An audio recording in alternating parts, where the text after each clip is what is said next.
Alien Earth Episode 4 is here, and with it being titled Observation, we saw multiple observations taking place, obviously. Whether it be Kirsh observing slightly from afar and being one step ahead of the plan that Morrow was feeding him, Wendy being observed by the likes of Arthur and Kavalier, the species being analysed and tested on, or even Wendy observing the Chestburster when it leaped out of Joe's lung, with the episode continuing to focus on what makes something or somebody human and the dynamic difference in the way that these hybrids are treated. Let's jump into this episode and break down all the important details. Here is Alien Earth Episode 4 Ending Explained. Just to let you know, this video will contain spoilers. Slightly. First of all, I want to start off by talking about Slightly because I found his journey in this episode to arguably be the most interesting. Morrow was speaking with him and manipulating him into getting one of the Xenomorph's eggs so that it could be returned to Yutani, and by speaking to him in the way that he did and making out like he was his friend, he agreed to go along with it.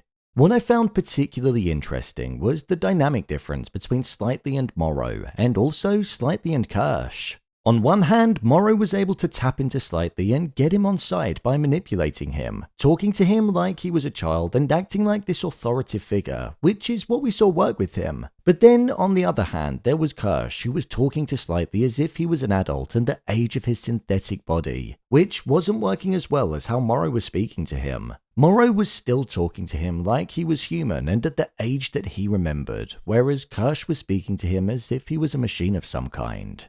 Morrow acted as if he cared about Slightly by wanting to know his real name from when he was the sick child, and by finding out that his name was Arush Singh. Morrow was then able to locate his family, and Morrow used that as leverage over Slightly in order to make him get the eggs, ultimately making him pick the side of the enemy and not his friends, which is the opposite to what Slightly said he'd do when he spoke with Kirsh in his room. Slightly's been tasked with getting a human to walk past an egg so that it responds to them, and I can't help but feel like it's going to be Joe. Slightly was frustrated that he was able to be there alongside Wendy when nobody else was allowed to have their family there, and with him being the human that he'll probably be able to get into the lab the easiest, I reckon it could well end up being him, but I don't think it's going to go to plan at all. That 80s style fade between them both showed that it's definitely on the horizon. This was the first sign of division in the Lost Boys from this episode, but there were also plenty of other moments that showed that division was forming too. Kirsh is obviously aware of the conversations that Slightly is having with Morrow, hence why these tests and questions are being thrown in Slightly's way, so I think we'll soon see Kirsh intervene.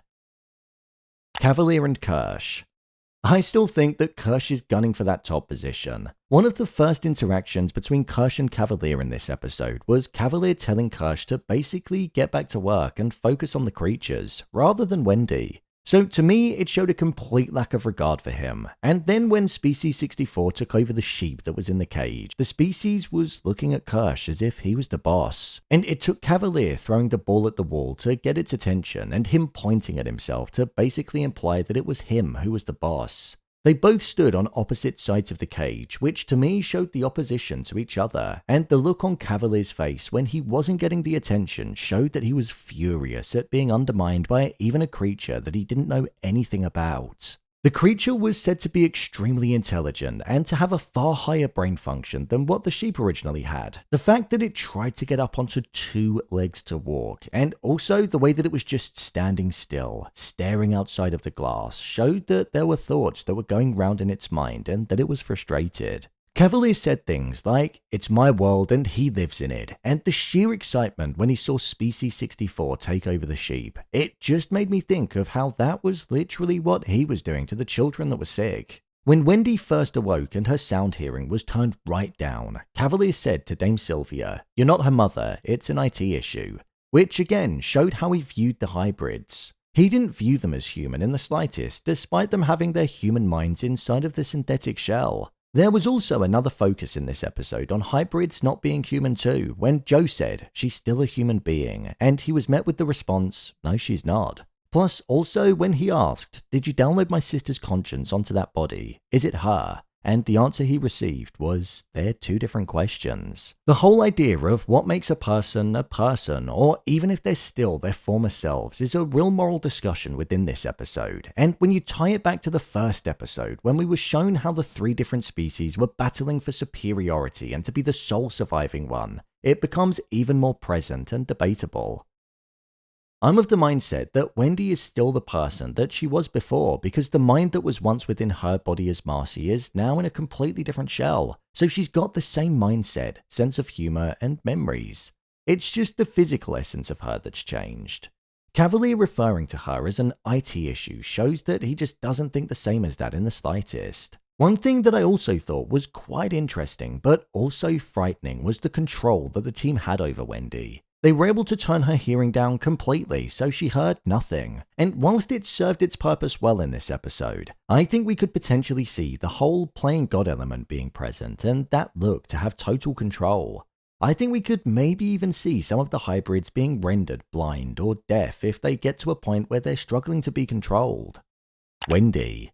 When it came to Wendy in this episode, we found out a little bit more about her being able to hear the Xenomorph's language and the fact that they were communicating. We still don't know if they were communicating with her or if they were communicating with each other and she was just able to tap into the frequencies, as we did find out that they speak on multiple different frequencies. Wendy said that the baby was screaming when Kavalier asked what it was that she could hear. And when Arthur went to change something in her system so she'd no longer hear it, she said how she wanted to continue hearing it.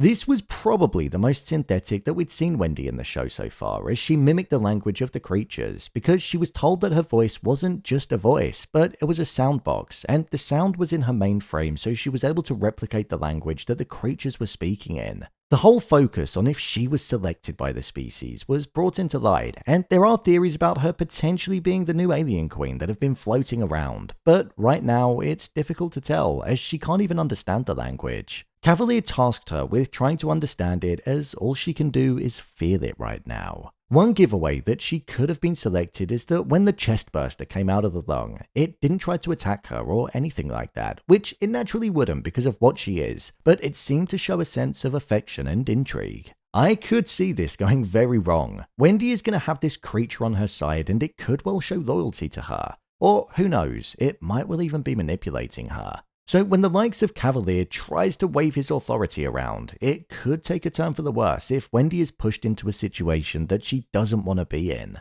This alien could be loyal to Wendy, which would prove to be an issue for everybody inside of Prodigy HQ.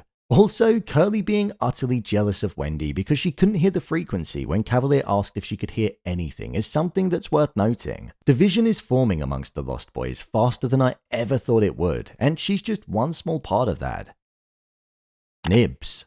Another threat and a large part of the Lost Boys breaking away was Nibs. In the previous episode, we saw that she was questioning her identity and what she now was. And in this episode, she came out and said that she was pregnant to Dame Sylvia, even though it was impossible for her to be. The way I'd describe Nibs is that it's almost as if her synthetic body is rejecting the mind that's been put inside of her, and we're watching her not quite knowing how to deal with what's going on. Nibs was asked by Dame Sylvia about biology, something that she didn't have anything to do with anymore because she wasn't human. And when Dame Sylvia also went to tell Nibs about her new body, she lashed out and we saw her being violent for the first time. Dame Sylvia continued to push when it came to why Nibs was acting the way that she was and how it could have been connected to what she saw with Species 64. And with Nibs not wanting to talk about it, she lashed out at Sylvia and had her round the throat, showing signs of true aggression and like she was a real threat towards her. Nibs is the most hostile of the group, and I think we're seeing some kind of PTSD that's present within her, which is why she was so reluctant to talk about what happened when she was on the ship. What I like about this is that it's a human thing to have, but we're obviously seeing these synths being treated like they're pieces of IT. So the moral inquiry of what they actually are and the fine line is something that just constantly gets pushed in our direction. Nibs is definitely going to go rogue, there's no denying that. She's going to be a threat to everybody within HQ just as much as the Xenomorph will be. With her also being secured in her room without the possibility of leaving, it's just going to make her mind even worse and fill her with rage even more. My review of the episode. I thought this was a solid episode of the show. I thought the second half of it just absolutely flew by. That was when the real development started being made, and I think I was just totally and utterly immersed within it. I know I shouldn't find it cute, but there was a cuteness to the Chestburster, and seeing it being so docile, calm, and almost like it wanted to be petted. Knowing what it eventually becomes is a fast reality check, but seeing the way that Wendy and it interacted with each other really does make me think that there's a darkness on the horizon there, especially if something happens to her brother. After 3 really eventful and action-filled episodes with the Xenomorph and it feeling like there were threats around every corner, this one kinda took a step back from that and was more so focused on leveling the story out a bit. We had an equal amount of screen time distribution, and I thought that worked really well. The core question at the heart of this series is basically, is the life of the hybrid as valid as a human? They're obviously expensive, so they're valuable in that sense, but are they humans at their core, especially if they've got a human mind? It's a question that's extremely thought-provoking, and I enjoy seeing it littered throughout conversations. Whether it be wanting to choose their own names, wanting to see their families, or being offended when being called a machine. It feels like the Lost Boys are going to implode, and I'm looking forward to having a front row seat to it. When it comes to the performances of the Lost Boys, I think they're actually the strongest performances in the show. The contrast in how they look and how they act is incredible to watch because you find yourself forgetting that they have the minds of children when they had the physicality of adults when not uttering a word. It's really impressive. The next episode looks like it's gonna be a flashback episode to when Morrow and his crew were on their mission, and after watching the trailer, I think it has the potential to be one of the best episodes in the season so far. So I'm holding out for that one. So, there you have it, Alien Earth Episode 4 Ending Explained.